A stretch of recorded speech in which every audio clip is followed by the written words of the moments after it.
in phình thế đi mò lệ cái tật sáng tôi vật thiệp tôi vật gì mà phơi in phình thế tôi rất trong phơi in phình thế đi in đằng số giống in lịch phình in thế là tụ số hay hi đi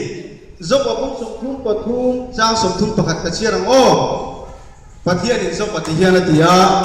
ế giống cả un tắc in mình ai thật đấy lâu ngồi là cái hạt xoay nghe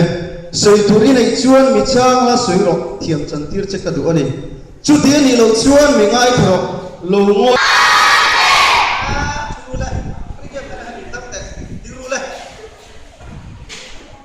lâu ba phải cái nón rose sắc tẹo có rồi về sắc tẹo cái tăng chuyện là như chú ru lẹ tăng rồi lâu ba phải cái nón rose rồi amen đi lô amen đi lô lâu ba phải cái nón rose đi ru lẹ đi lẹ luôn anh tự trả lời lâu ba phải cái nón rose 1, 2, 3 amen ô trả đây là đi đừng đi rồi đi lẹ